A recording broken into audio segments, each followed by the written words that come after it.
Bienvenue donc, pour cette inauguration donc, du Fab Lab La Bidouille.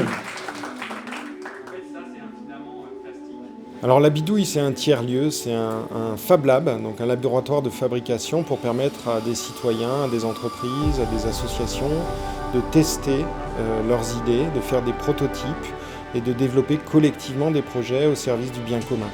Ce qui existe sur le marché commercial, ce qu'on trouve dans les magasins, en fait, c'est adapté toujours au plus grand nombre. On traite toujours 90% des potentiels clients. Les personnes en situation de handicap, les personnes âgées en perte d'autonomie, les personnes malades, c'est un tout petit bout du marché. Et pour autant, c'est là qu'il y a des besoins les plus criants et les plus intéressants en termes de fonctionnalité. Et donc l'ambition du Fab Lab, c'est de permettre à toutes ces personnes de venir développer des projets sur mesure, individuels ou collectifs, et qui puissent être communiqués, transposés, donnés à d'autres communautés pour continuer ce travail de production au service de l'intérêt général.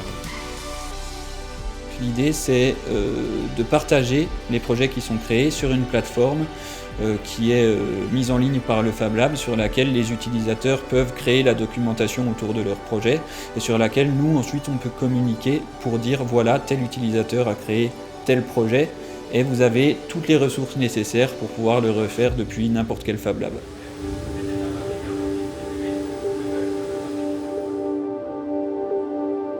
J'ai été impressionné par le matériel qui est mis à disposition dans l'atelier, notamment les imprimantes 3D, les différents types de filaments qu'on peut utiliser, les différents types d'objets qu'on peut créer.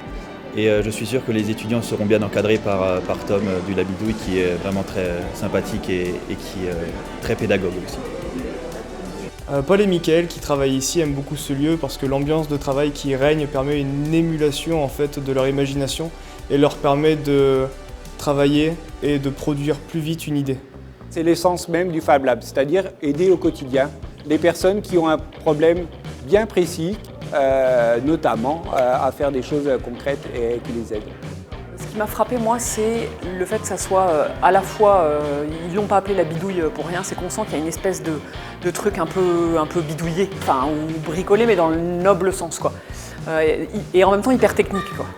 Et du coup, il y a une espèce de découverte, c'est un peu la caverne d'Ali Baba, là, avec des machines partout, des trucs qui font des trucs incroyables, quoi. Enfin, voilà. Alors, ce qui me plaît dans cette initiative, effectivement, c'est un projet novateur aussi, et sur le comité social territorial retraite, on a décidé de le soutenir, ce beau projet qui fait partie de nos thèmes majeurs, on en a 4, notamment l'habitat.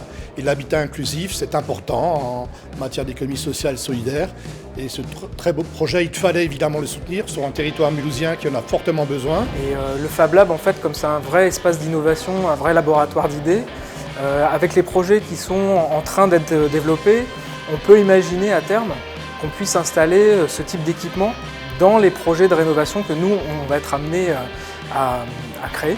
Notre premier pôle, à nous, finalement, c'est de faire de la R&D, donc c'est bosser sur des projets qu'on porte en interne et qui répondent à des usages de l'habitat inclusif, comme par exemple notre projet de miroir connecté, qui est un des projets phares du Fab Lab, et un gros projet qu'on a actuellement, qui est un projet de développement de bornes de mise en location autonome pour des vélos inclusifs. Comment aujourd'hui essayer d'améliorer le quotidien des personnes à domicile, de trouver d'autres moyens, d'inventer, d'être innovant au quotidien, c'est aussi notre métier, c'est notre engagement. Et voilà, donc on s'est retrouvés autour de ça et on trouve que c'est absolument incroyable ce qui a pu être réalisé aujourd'hui, les moyens que ça donne pour rendre plus accessible à tout un chacun des choses du quotidien et améliorer leur quotidien.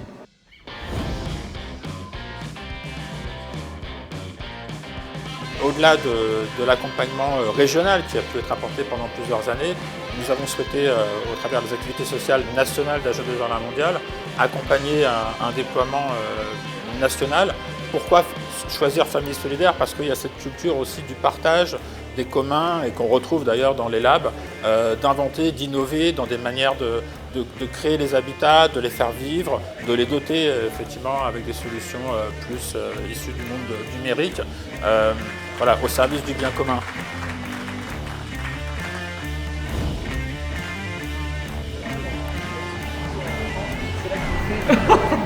Blabla bidouille.